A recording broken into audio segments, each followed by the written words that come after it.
Billionaire sees black girl fighting his dog for food on Christmas night. The truth shocks him. The streets of Denver were nearly empty when Christopher Dalton stopped his car near a dimly lit market on Welton Street. His German Shepherd, Max, growled low as his eyes locked on something near a dumpster. There, crouched against the cold, was a 12-year-old girl in an oversized winter coat. Her hands trembled as she broke stale crackers into small pieces, offering them to a stray dog that licked them from her palm. Christopher leaned forward, stunned. The girl looked frail, her cheeks sunken, her coat barely keeping out the December air. Yet instead of eating, she pushed every last crumb toward the starving animal. Max barked sharply, and the girl flinched, clutching the food close as though ready to defend it with her life. Billionaire in a warm car, staring at a child who had nothing, yet gave everything she had to a dog. What kind of heart could choose kindness in the middle of hunger? Stay with us, because what Christopher discovers about this girl named Wanda will challenge everything he thought he knew about poverty, love, and true wealth. Don't forget to subscribe and share this story so more people can hear it. Tell us where you're watching from in the comments. Now let's begin. Christopher Dalton was only 42, but in Denver's business circles his name carried the weight of decades of work. He had built his fortune in renewable energy, leading a company that expanded wind and solar technology across the Midwest. His offices filled the upper floors of Republic Plaza, the tallest building in Colorado, a sign of both success and ambition. Yet for all the power his career brought him, Christopher lived most days in silence, his victories celebrated by employees and shareholders rather than family on Christmas night. While homes across Cherry Hills Village glowed with warm light and laughter, Christopher's mansion was silent. The 12,000-square-foot residence stretched across manicured grounds, but inside it felt hollow. His only companion was Max, the German Shepherd he had rescued from an animal shelter 2 years earlier. Christopher had stocked his kitchen with holiday food, yet none of it had been touched. He declined every invitation from business partners and acquaintances, convincing himself that solitude was easier. That solitude had roots. Christopher's childhood was spent moving through foster homes after his parents died in a car accident when he was 7. He learned early not to expect permanence, and though he received opportunities as he grew, the absence of a stable family left scars. The drive that built his empire came partly from those years, but so did his guarded approach to relationships. While he wrestled with memories in his quiet home, across the city life looked entirely different for Wanda Johnson. At 12, Wanda lived with her grandmother Betty, in a modest apartment near the Five Points neighborhood. Their building was worn from years of use, but it held generations of families who leaned on each other to survive.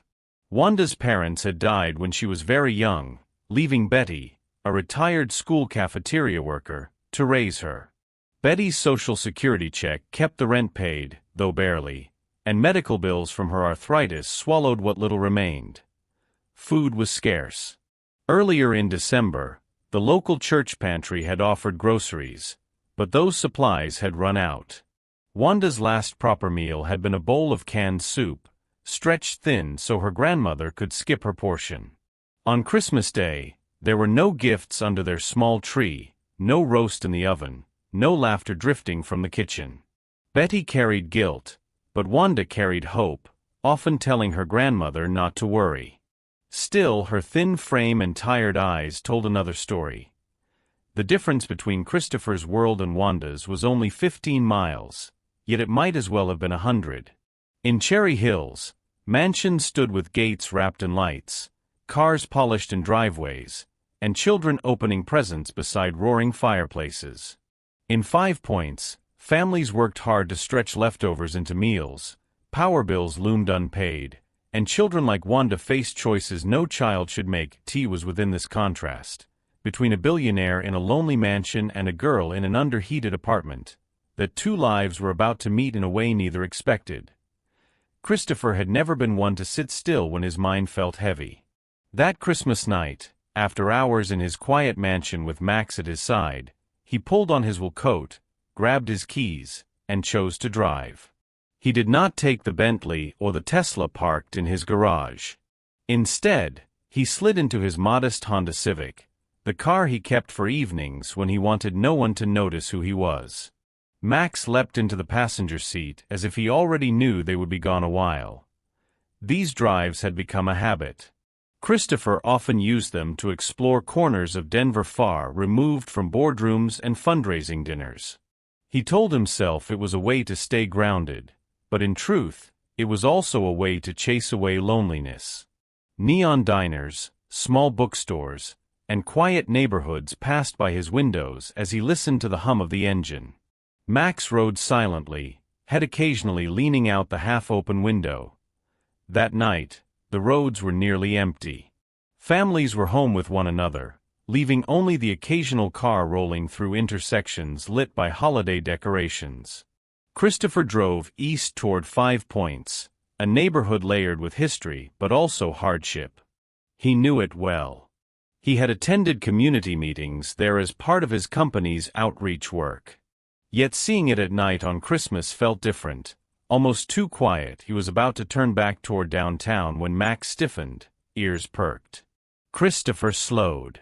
The dog gave a low bark, his eyes fixed on a shadowed space near Tony's Market, a grocery store that had served the neighborhood for decades. Christopher followed Max's gaze and saw movement behind the dumpster. At first he thought it was another stray animal, but then he noticed the small figure crouching low. A child. She wore a coat that hung awkwardly on her thin body, sleeves covering most of her hands. Her breath clouded in the cold air as she unwrapped something from her pocket. Christopher's headlights caught the faint shimmer of broken crackers. She broke them carefully, holding out pieces to a stray dog that wagged its tail weakly. The dog looked hungry, ribs visible even in the dim light. What struck Christopher most was that the girl did not eat. She gave the food away first, smiling softly as the animal licked crumbs from her hand. The scene rooted him in place. A billionaire, with enough food at home to feed dozens, sat in a warm car watching a child ration stale crackers on Christmas night.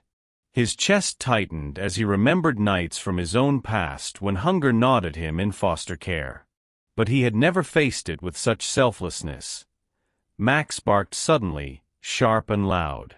The girl jerked, clutching the crackers close to her chest. Her eyes darted toward the street, wide with fear. She looked ready to fight for the crumbs, ready to defend the stray that nuzzled her side. Christopher gripped the steering wheel, torn. Approaching a child alone at night was complicated. He didn't want to frighten her more. His mind filled with questions. Where was her family? Why was she out there? Should he call someone instead of stepping in? For several minutes he sat frozen, watching. Each second deepened the ache in his chest. He could not just drive away, not after seeing her generosity.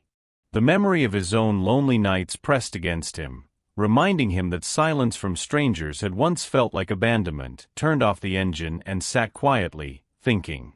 If he approached, how could he show he meant no harm? Then he glanced at Max, who sat calm now, tail wagging lightly. The answer came quickly. People trusted dogs more than strangers, and Max had a gentle presence. With that, Christopher opened the door and stepped out, leash in hand. The cold bit at his face as Max padded beside him, alert but relaxed. Christopher knew he had no script for this encounter. He only knew he couldn't stay in the car. He had to meet the child who gave her last crumbs to a hungry dog. Christopher kept his steps slow as he moved toward the dumpster, Max walking calmly at his side. The sound of his shoes on the pavement made the girl turn sharply. Her body tensed, shoulders hunched forward as she pulled the stray dog closer to her. The animal gave a low growl, though it looked too weak to defend her from anything. "I don't want trouble," the girl said quickly. Her voice was thin, but it carried strength. "You should go." Christopher stopped several feet away, keeping his hands visible. "I understand," he replied gently. "You're right to be careful. My name's Christopher, and this is Max.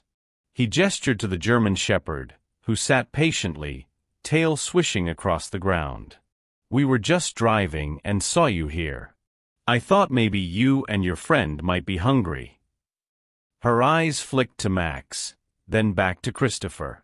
She pressed her lips tight, not answering. Max tilted his head, then gave a soft bark, which broke the tension for a moment. Christopher crouched down to Max's level, trying to make himself look smaller. He's a good dog, he said. I found him at a shelter a couple of years ago. He was skinny, kind of like your buddy there. I couldn't leave him behind. The girl's shoulders loosened slightly. She rubbed the stray's head, whispering something Christopher couldn't hear. He was crying, she said at last. I heard him from my window. Grandma was asleep, and I had these crackers from school. I thought, maybe he needed them more than me. Her words struck Christopher harder than he expected. That was very kind of you, he said. Most people wouldn't have done that. She studied him for a long moment. Grandma says not to talk to strangers. I'm only talking because of your dog. Christopher nodded. Your grandma is right. You're smart to be cautious. You don't know me, and you shouldn't just trust anyone who stops. But I promise, I don't want to hurt you. I just want to help. What's your name? After a pause, she answered quietly, Wanda. That's a beautiful name, Christopher said. Wanda, it's late and very cold. Does your grandma know you're out here? Wanda shook her head. She's sick. She was resting, and I didn't want to wake her. She doesn't have enough to eat, either. She gives me what little there is, so I knew she wouldn't be mad if I gave some to him. She nodded toward the stray dog, whose head rested now on her knee. Christopher glanced at the thin animal, then back at Wanda. You're worried about him more than yourself. She nodded again. If I was hungry, someone would help me eventually. Nobody helps dogs like him. The words carried a kind of wisdom far beyond her years. Christopher felt something twist in his chest, a memory of his own younger self hoping someone would notice when he was hungry. He took a breath before speaking again. You're right about being careful with strangers. But I don't want to leave you out here. Would it be okay if I walked you home, just to make sure you're safe? Wanda bit her lip. Grandma wouldn't like me bringing someone home. That's fair, Christopher agreed. How about this? You can walk ahead, and I'll stay a few steps back. Max will walk between us. If you feel uncomfortable, you can tell me to stop, and I will. She thought about it for a long moment, then finally nodded. Only because of your dog, she said firmly. Christopher smiled faintly. Only because of Max, he agreed. He clipped the leash securely and gave Max a gentle pat. The German shepherd looked up at Wanda, wagging his tail. She reached out tentatively, brushing her fingers against his fur before pulling her hand back. Okay, she said softly. I'll show you where I live. But we can't leave him. She pointed to the stray, who had risen to his feet unsteadily. We won't, Christopher promised. We'll walk together. With that, the small group began their slow walk through the quiet streets, Wanda in front, Max trotting between her and Christopher, and the stray dog limping faithfully at her side. For the first time that night, Christopher felt less like an outsider and more like he was exactly where he needed to be. The apartment door creaked open, and the faint glow of a single lamp spilled into the hallway. A tired-looking woman in a faded nightgown stood framed in the doorway. Her gray-streaked hair was tied back loosely, and she leaned heavily on the doorframe as though standing took effort. "Wanda!" she called, her voice sharp with worry. When she saw her granddaughter standing there with Max between them, her eyes immediately narrowed at Christopher. "Who is this man?" Wanda rushed forward. "Grandma, Don't be mad. I went out because there was a dog crying. I couldn't leave him. This is Christopher, he has a dog too. He helped me.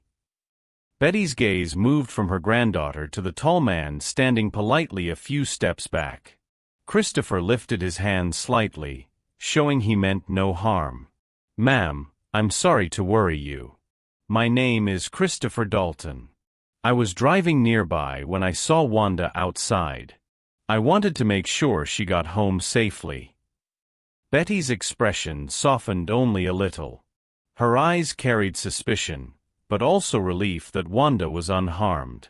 It's late. She shouldn't have been out there at all. I agree, Christopher said calmly. But I think she was trying to do something very kind. Wanda nodded quickly. The dog was so skinny, Grandma. He needed food. I gave him my crackers. Betty sighed, pressing a hand to her forehead. Lord have mercy, child. You should have woken me. She looked back at Christopher, her voice quieter. She has a heart too big for her own good. Even when we have almost nothing, she finds something to give. Christopher smiled faintly. That's something to be proud of. Not everyone would share what little they have. Betty hesitated, then opened the door wider. Well, no sense standing in the hallway. Come in for a minute, but only a minute. The apartment was small and dimly lit. The furniture was worn, the kind that had seen years of use. A blanket was draped carefully over a sagging couch, and the scent of herbal tea lingered in the air. On the dining table sat a stack of envelopes, bills, neatly piled but clearly weighing heavy on the household. Christopher took in the details quietly. He noticed how carefully everything was kept, even though it was obvious that money was tight. Betty moved slowly, wincing as she lowered herself into a chair. Wanda stayed close to her, as if trying to shield her from further worry. I'm sorry about Wanda running off, Betty said after a moment. She's been through a lot since I got sick. She thinks she has to take care of everyone. Christopher sat on the edge of the couch, keeping his tone gentle. She did what she thought was right. That speaks well of how you've raised her. Betty's eyes softened. She's a good student. Always talking about animals, reading about them. Says she wants to be a veterinarian one day. But right now, we're just trying to get through each month. She gestured weakly toward the pile of bills. Medical expenses don't leave much for anything else.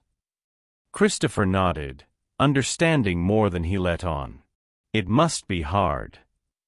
It is, Betty admitted quietly. I worked all my life, but these hospital visits took everything.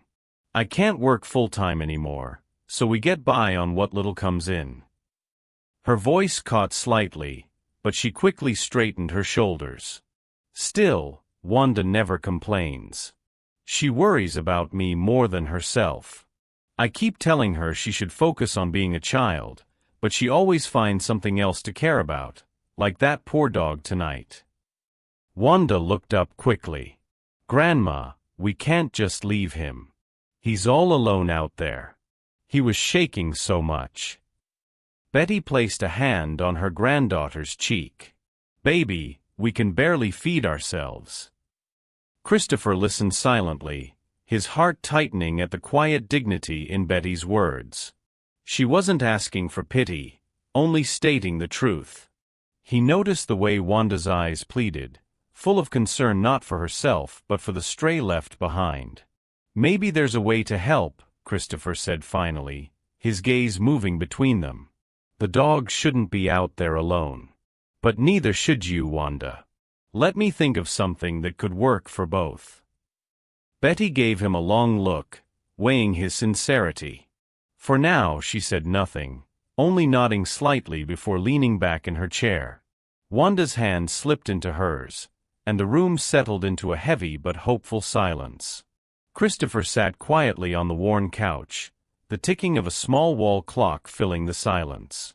Wanda had gone to her room to get an extra blanket for Max, leaving him alone with Betty for the first time. The older woman folded her hands on the table, her thin frame shaking slightly with each breath. She carried herself with dignity, but Christopher could see how much life had taken from her. "You can probably tell we don't have much," Betty began softly. Her eyes flicked toward the stack of bills on the table, then back to him. "We used to be comfortable enough. I worked as a nurse for almost 25 years. Saved a little. Paid rent on time. Put food on the table. Nothing fancy, but steady." Christopher leaned forward, listening carefully. "When the doctor told me about my condition," she continued, "everything changed. The treatments, the medications, the appointments, it took every dollar I had. I kept telling myself I could manage it, but before long the savings were gone. Now it feels like I'm trying to hold the roof up with bare hands." Her voice broke slightly, but she caught herself. "I don't like telling strangers about this, but you deserve the truth if you're trying to understand my granddaughter. She hasn't had it easy." Christopher's throat tightened. He remembered sitting in foster homes as a boy, wishing someone would explain why life felt so unfair. He cleared his throat gently. "You've carried a lot on your own." Betty gave a small nod. "I try not to let Wanda see how bad it gets. She's a bright child. She works hard in school, brings home good grades. Her teachers say she's ahead in science and reading. She talks about becoming a veterinarian one day, says she wants to save every animal she meets." A faint smile touched her lips. "Sometimes she brings home stray cats or birds with broken wings. She doesn't think of herself, only how she can make something else better." Christopher looked around the apartment again. The shelves held a few books, mostly secondhand, and a row of small notebooks stacked neatly on the desk. He could picture Wanda scribbling her ideas and dreams into them. "She's serious about this," Betty added. "Even writes down the names of animals she wants to treat someday. I worry, though. She doesn't understand how expensive education is. I can barely keep food on the table, let alone save for college." The words weighed on Christopher, pulling at memories he had tried to leave buried. Nights when his stomach ached from hunger. Days when he sat in classrooms, wishing someone would see the potential he knew he had. Betty shifted slightly, lowering her voice. "You want to know something harder? Some nights, I give her my portion of dinner. She doesn't notice. I tell her I ate earlier. Truth is, I can't always afford enough for both of us. I'd rather she sleep full than sit awake with hunger. She's still growing. I'm not." The confession cut deep into Christopher. He had heard similar words once from his foster mother years ago. He had forgotten the sting until now. His jaw tightened, and he exhaled slowly. "You shouldn't have to make those choices," he said quietly. Betty gave a weary smile. "Life doesn't ask permission. You just do what you must. My pride tells me not to accept help, but when I look at her, I know I can't let pride stand in the way of her future.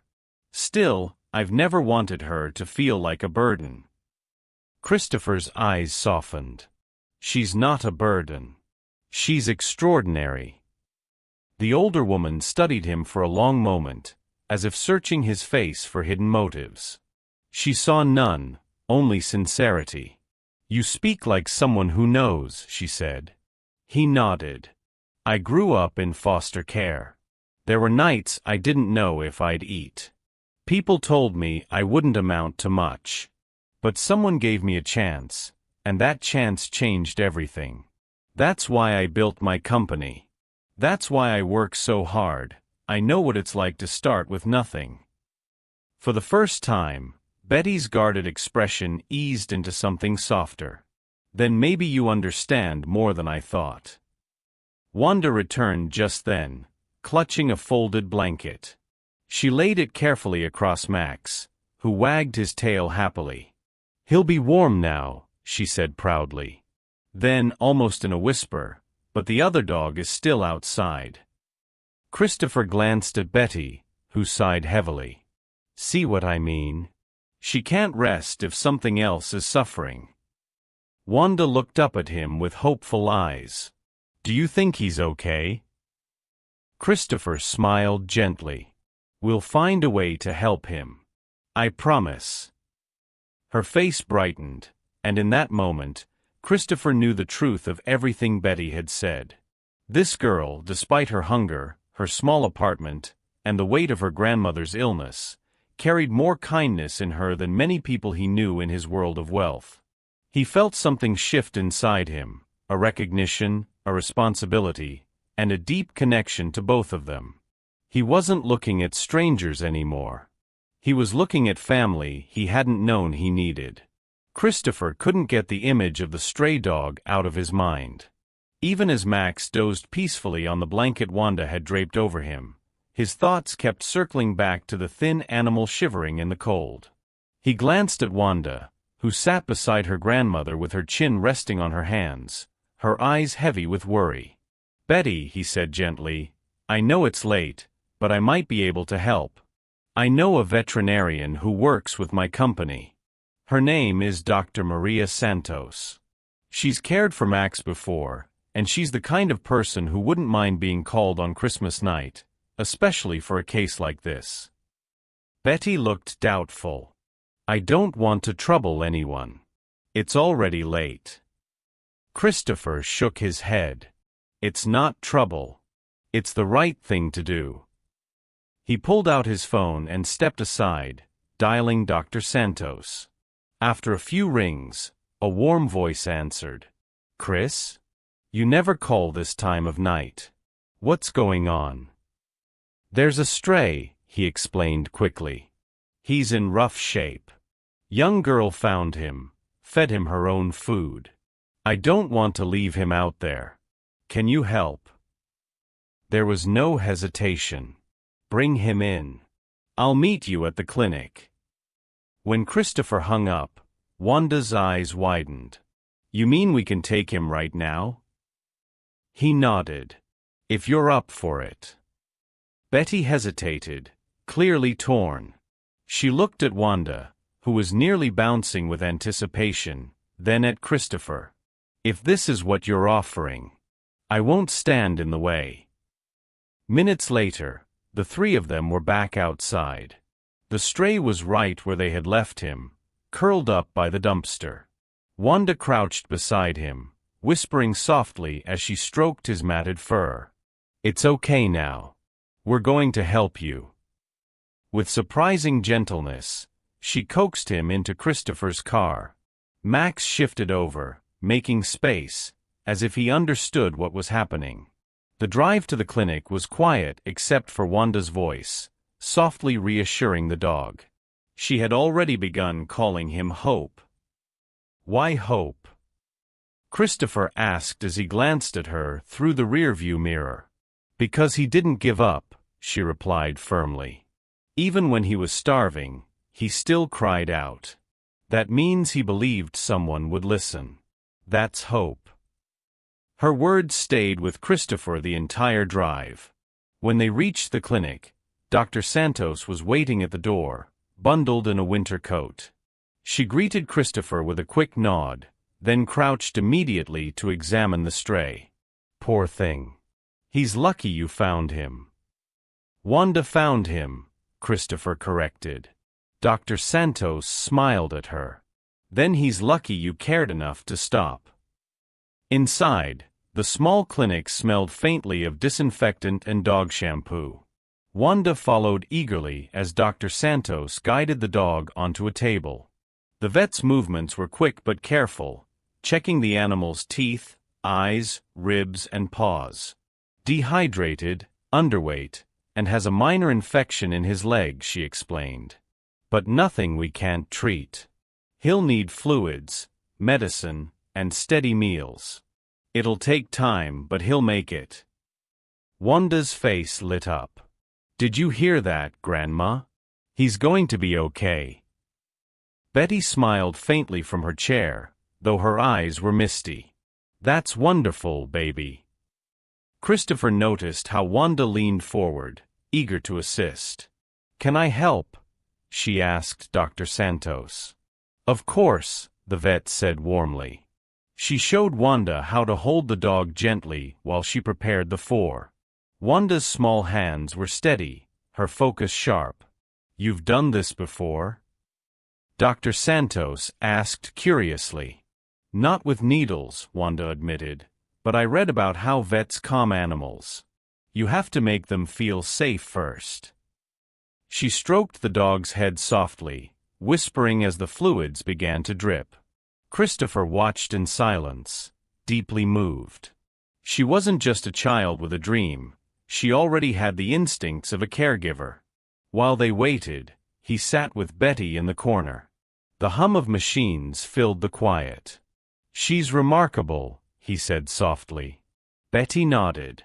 She has more determination than I ever did. But I worry that dreams can only take her so far.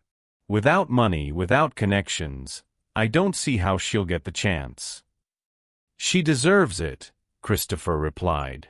And so do you. Betty shook her head. I don't want charity. I just want enough strength to give her what she needs. Christopher leaned forward. It's not charity if it's an investment. Wanda's the kind of person who will give back 10 times whatever she's given. At that moment, Wanda returned, her face glowing. Dr. Santos said he's strong. We just have to keep caring for him. Christopher smiled. Hope picked the right person. They spent nearly 2 hours at the clinic. Wanda never once grew tired. She asked questions about every tool, every step. Dr. Santos humored her, explaining details in simple terms. You've got a sharp mind, she told her. If you really want to be a vet, I believe you can. Wanda beamed at the encouragement. By the time they left, the dog was resting comfortably in a small recovery kennel. Wanda pressed her hand against the glass, whispering, I'll come back for you.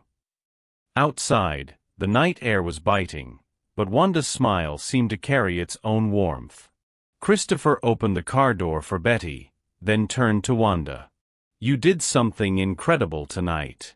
Not many people would have gone out in the cold for an animal, let alone given away their own food. You've already shown what kind of vet you'll be. Wanda's eyes sparkled. You think I can really do it? I don't just think, Christopher said firmly. I know. As they drove back toward the apartment, there was a new feeling in the car, something lighter, something binding them together. Christopher realized it wasn't just the stray who had found hope that night. He had too. The ride back from the clinic was quiet at first. Wanda leaned against the window, still smiling at the thought of hope resting safely. Betty sat beside her, tired but relieved. Christopher drove in silence, his mind turning over what he had just witnessed. He couldn't shake the image of Wanda stepping forward so confidently to help the stray, or Betty's quiet strength in the face of such difficulty. When they reached the apartment, Christopher helped Betty up the steps and followed them inside. The apartment was the same as before, modest, clean, but heavy with the weight of unpaid bills and worry. Wanda immediately pulled out her notebook and began sketching hope. Her excitement filled the small space, even as her grandmother sank into a chair with a weary sigh. Christopher sat across from them, his hands clasped. He knew this was the moment to speak. Betty, Wanda, he began slowly, tonight showed me something I can't ignore. Wanda, you have a gift. The way you cared for that dog wasn't just compassion, it was knowledge, instinct. That doesn't come by accident. That's who you are. And Betty, I can see how much you've given to raise her into the kind of person she is. Betty gave him a wary look. We do what we can. But life doesn't make it easy.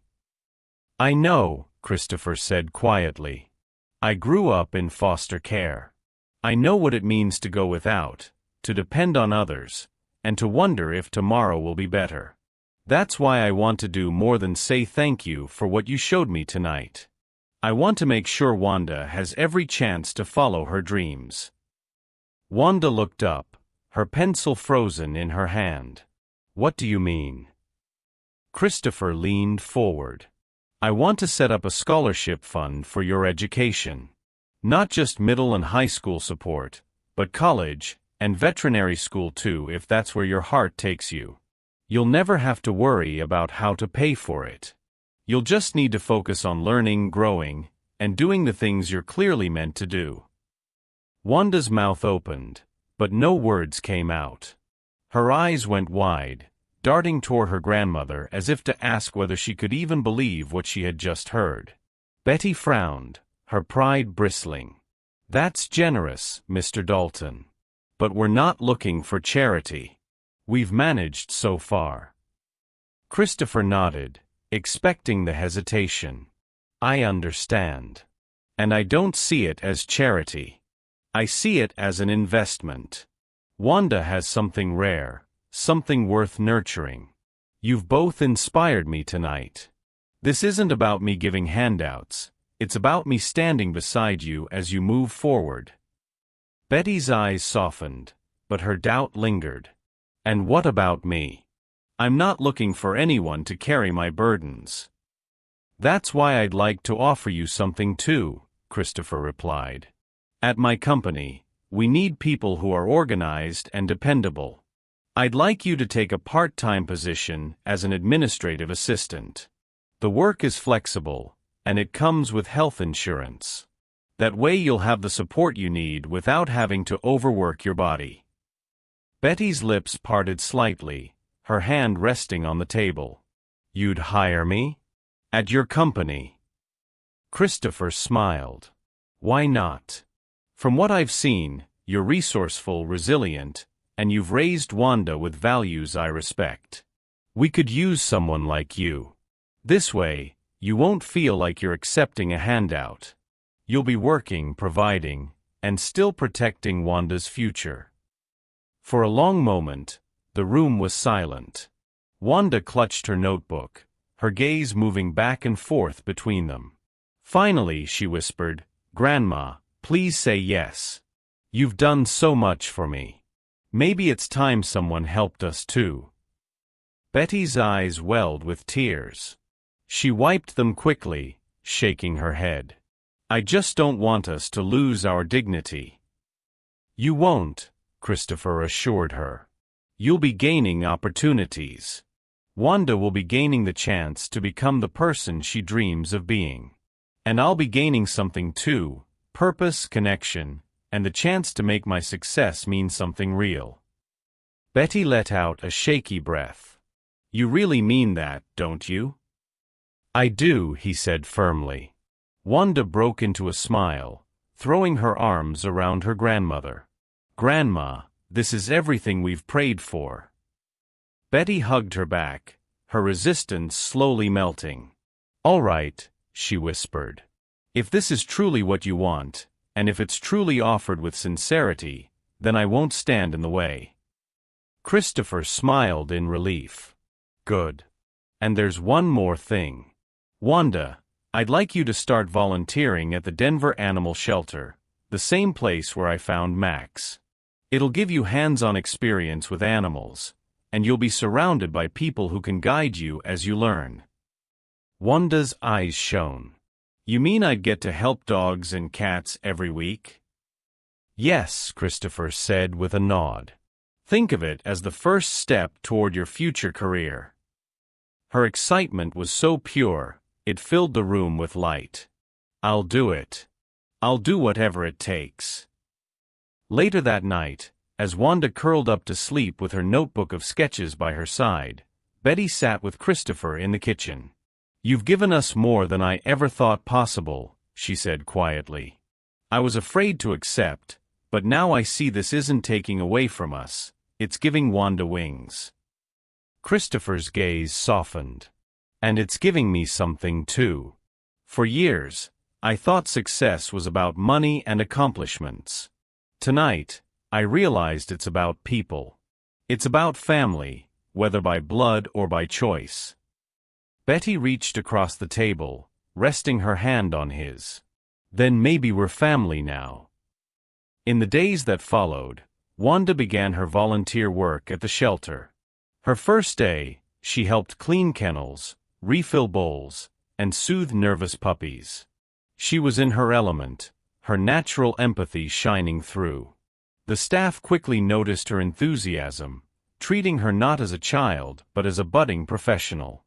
At home, Hope soon became a permanent part of the Johnson household.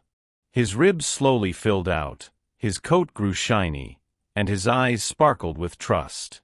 He followed Wanda everywhere, proof of the bond they had formed from the very first night. For Christopher, visits to Betty and Wanda's apartment became frequent. No longer the lonely billionaire driving through the city for perspective, he now had a reason to come back, to share meals, laughter, and a sense of belonging he had never truly known. The partnership wasn't just financial or practical. It was human. It was love.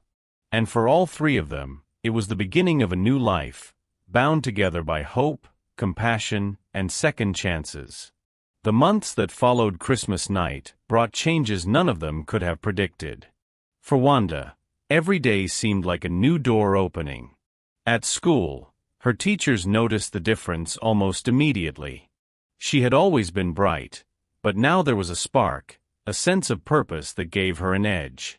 She raised her hand more often, stayed after class to ask deeper questions, and brought a confidence that lifted her grades higher than ever. With Christopher's scholarship promise in place, she no longer carried the quiet fear of whether she could afford to pursue her dreams. That weight was gone, and in its place stood determination. At the animal shelter, Wanda became more than a volunteer. She became part of the team. The staff marveled at how quickly she learned to handle nervous dogs, how she calmed frightened cats, and how her steady voice seemed to reassure the animals no matter their condition. She eagerly read every pamphlet and guide Dr. Santos gave her, jotting down notes and sketching in her notebook. More than once, the shelter workers caught her sitting with a recovering animal, whispering encouragement as though her words alone could heal them. It was clear to everyone that this was more than a passing interest. It was her calling. Betty also found her world shifting. The position at Christopher's company gave her not just a paycheck but stability she hadn't felt in years. With health insurance, she could finally visit doctors without the heavy dread of bills piling up. Her strength returned as her medications were properly managed, and the constant worry that had etched itself into her face began to fade. Her colleagues respected her for her diligence and steady hand, often remarking that she kept the office running with quiet efficiency. She carried herself taller now, not as a woman weighed down by debt, but as someone who had reclaimed her dignity. In the evenings, she would come home to Wanda and Hope. They shared simple meals together, often joined by Christopher. For the first time in years, laughter returned to their home. The sound of Wanda excitedly sharing stories about the shelter, Betty's updates about her work, and Christopher's contributions filled the apartment with warmth. Hope would curl up at Wanda's feet, content and loyal, while Max sprawled by Christopher's side as if to remind everyone how this unlikely family had come together. For Christopher, the transformation was perhaps the most unexpected of all. His mansion in Cherry Hills Village no longer felt as empty as it once did. Visits from Wanda and Betty brought life into the echoing halls. He found himself spending less time in meetings and more time mentoring, listening, and simply being present with them. He realized that wealth without connection was hollow, and that true richness was found not in possessions but in people. He often thought back to his childhood in foster care. The loneliness, the uncertainty, the longing for stability, those memories had shaped him, but they also made him determined to give Wanda and Betty what he had once craved, a sense of belonging. In doing so, he found healing for himself. Their bond reminded him that family is not only inherited but also chosen, built through compassion and trust. As spring turned into summer and summer into fall, the three of them grew inseparable. Wanda excelled at school and began shadowing Dr. Santos during surgeries at the clinic. Betty's health improved so much that she started taking evening walks again, something she hadn't done in years. Christopher found joy in the smallest things: Wanda's excitement when a stray was adopted, Betty's stories about her coworkers, or the way Hope and Max played together in the yard. By the time December rolled around again, it was clear to all of them that Christmas would never again be the same. They decided to create a tradition to honor the night that had brought them together. On Christmas Eve, they cooked a meal not just for themselves but for neighbors who were struggling. Christopher quietly provided the means, but Wanda and Betty led the effort, insisting that giving back was the true meaning of their story. They packed warm meals, handed out blankets, and made sure no one felt forgotten that night. Afterward, they gathered back at Christopher's home, where Wanda read aloud a short reflection she had written in her notebook. She spoke about kindness, about how one act of paying attention had changed their lives forever. Her words carried weight far beyond her years, and when she finished, Betty and Christopher both had tears in their eyes. The tradition became their way of remembering, not just the hardship of that cold night, but the hope that had been born from it. It was their reminder that wealth, health, and education meant little unless they were shared. In time, others began to notice the quiet transformation too. Teachers praised Wanda's brilliance, co-workers admired Betty's resilience, and Christopher's board members remarked on how grounded he had become. But for the three of them, the outside recognition didn't matter. What mattered was the love that tied them together, the family they had chosen, and the lives they had built from a single encounter outside a grocery store dumpster. Hope, the stray dog who had once fought for scraps, now slept soundly at the foot of Wanda's bed every night. He was no longer just a pet, he was a living reminder that second chances could rewrite entire stories. Max, older but still faithful, seemed to sense it too, as if he knew his role in connecting them had been fulfilled. Looking back, Christopher often said it was Wanda who had given him the greatest gift: not wealth, not success, but perspective. She had shown him that compassion could bridge the widest gaps, and that dignity could be preserved even in the hardest times. Betty, in turn, reminded him that strength is not measured in money but in perseverance, and that true generosity uplifts without diminishing. For Wanda, the lesson was clear. She learned that dreams were worth holding on to, even when life seemed determined to crush them. She knew now that help could come from unexpected places, and that accepting it was not weakness but wisdom. Together, they carried those lessons into the future. Year after year, their Christmas tradition grew, touching more lives, feeding more people, and inspiring others to give as well. What had started as one man's late-night drive through Denver became a legacy of kindness that rippled outward. It all began with a girl, a dog, and a billionaire who chose not to look away. So as their story shows, compassion is the greatest wealth of all. When we open our eyes and our hearts, we may discover that the smallest act of noticing can change lives forever, sometimes even our own. Before you go, make sure to subscribe and tell us where you're watching from. We'd love to hear your thoughts and bring you more powerful stories like this one.